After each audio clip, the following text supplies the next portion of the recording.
The silence inside a modern laboratory in the year 2003 does not seem like the kind of place where a monster would be uncovered. Under the sterile white lights at the University of Oxford, a group of geneticists stared at a string of data that did not behave the way biology normally does. What they found was not simply a statistical anomaly. It was the trace of a system that had been operating for 800 years. 16 million men. That is the figure. 16 million living men today share a specific fragment of DNA, a biological signature burned into human history by one individual. This was not the outcome of natural demographic expansion, nor the residue of some romantic legend passed down through generations. It was the result of a machinery of conquest that understood something few before it had grasped. Swords win battles, but wombs conquer centuries, while the modern world moves forward, unaware of what lies beneath its own genetic map. 1 out of every 200 men on Earth carries within his cells the echo of the steppe. To understand how this became possible, we must leave behind the clinical order of the laboratory and return to the dust and fear of Samarkand in the early 13th century. There, the air does not smell of science. It smells of horses, sweat, and the beginning of something irreversible. Serena is 16 years old, the daughter of a prosperous silk merchant. Only weeks earlier, her hands were learning to weave carpets, following patterns her grandmother had whispered as if they were sacred inheritance. Those patterns carried for generations of memory. They ended in a single morning. The riders did not arrive in chaotic fury. They arrived in disciplined silence. The city was not immediately burned. First came the scribes, men with ink-stained fingers who moved among the survivors as if counting stored grain. Serena feels rope tighten around her wrists. Beside her, a woman has not blinked in 3 days, her gaze fixed somewhere beyond the horizon as the wooden cart rolls east. A Mongol soldier grips Serena's face, examines her teeth, her eyes, her strength. He marks her wrist with ink. A number. That is what remains of her identity. She is no longer a merchant's daughter. She is an assigned resource.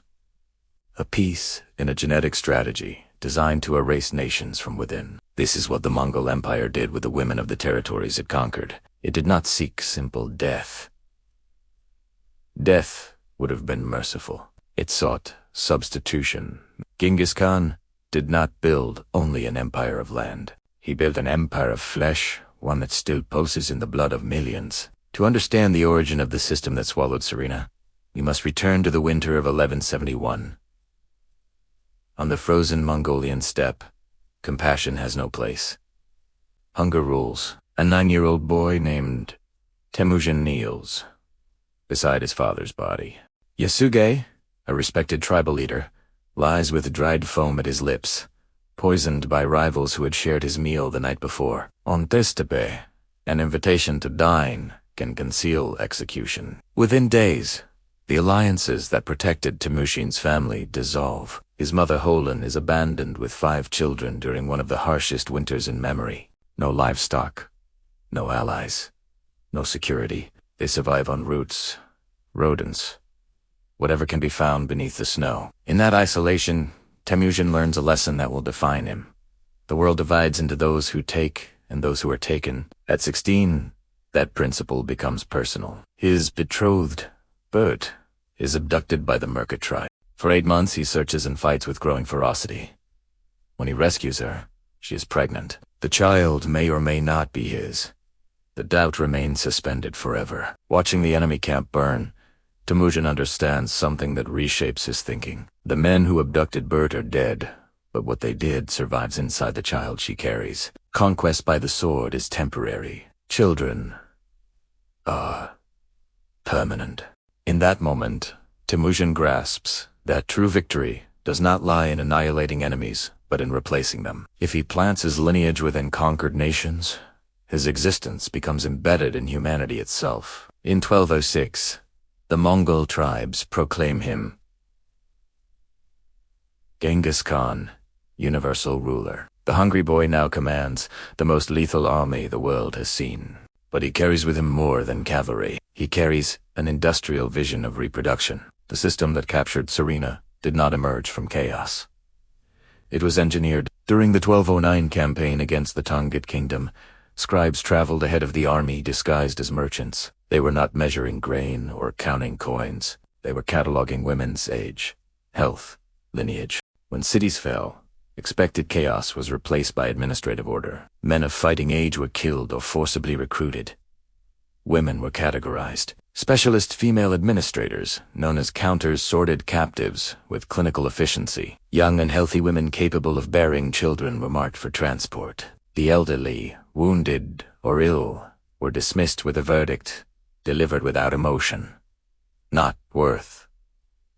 Genghis personally reviewed reports detailing numbers captured and pregnancies achieved. When mortality rates proved too high during transport, he implemented improved rations and basic medical care for pregnant captives. Soldiers who harmed women designated as valuable were punished. This was not mercy. It was optimization. Human biology became a production line measured in birth rates and genetic expansion. Women who bore healthy children received minor privileges. Those who did not conceive were reassigned to heavy labor. Survival became tied directly to reproductive output. By 1219, the Khwarazmian Empire represented one of the most advanced Islamic civilizations. With 15 million inhabitants and vast armies, it stretched from Samarkand toward India. Its ruler executed Mongol envoys and humiliated ambassadors. Genghis responded with a vow recorded in history. He would erase them so thoroughly that their grandchildren would forget they had existed. Samarkand resisted only 5 days. When it fell, more than 100,000 women were removed in a single afternoon. Distribution followed hierarchy. Noble women to officers. Educated women to administrative households. Common women to soldiers. Serena's mother, past 40, is examined and dismissed with the same phrase, "Not worth the food." Serena is taken because of her youth and literacy. That distinction determines the remainder of her life. Bukhara falls next. Its great library burns. Centuries of knowledge reduced to ash. Urgench is flooded when Mongols divert a river. Then Merv, possibly the largest city in the world at the time, collapses after 15 days of siege. Chroniclers claim more than 1 million killed. 13 days are spent counting corpses. For every man decapitated, a woman is marked. Caravans stretch across the horizon. Persian, Chinese, Central Asian women, united by captivity. After 3 months in transit, Serena stops counting days. Time dissolves into dust and the creaking of wheels. Pregnancy becomes the only protection. Pregnant women are fed more carefully, treated with calculated caution because they are viewed as biological factories. Children born in the caravans are taken at age 3 and raised in Mongol households. They will not learn their mother's language or history. Separation happens without warning. Resistance results in punishment. At night, Serena attempts to redraw the carpet pattern her grandmother taught her. The details slip away. Was it 3 loops or 4? Did the border curve left or right? Her mother's face fades. The sound of her voice becomes indistinct. This is the deeper conquest. The erosion of identity. Women separated from their communities forget faster. Language disappears.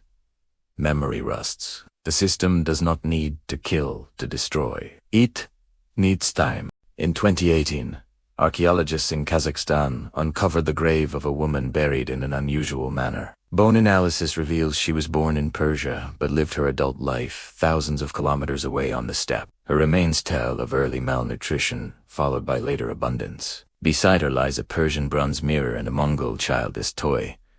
Fragments of 2 worlds forced together. She died near 50 years old, watching grandchildren speak a language she never taught them. Returned to Oxford, 2003 genetic analyses confirms that a specific Y-chromosome lineage of Mongol origin appears in approximately 16 million men, about 0.5% of the global male population, and 8% within Mongolia itself. No Egyptian pharaoh or Roman emperor produced a comparable genetic footprint.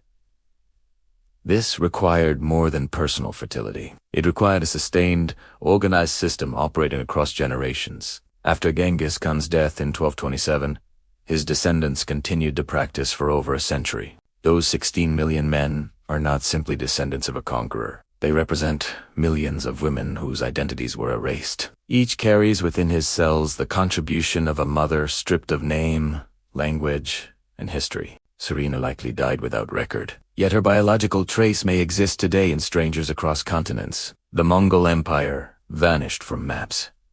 Its architecture of flesh did not. 800 years of silence were never absence. They were a truth waiting in blood. History's written by victors, but biology preserves what ink attempts to erase. The past has not disappeared. It endures in the living.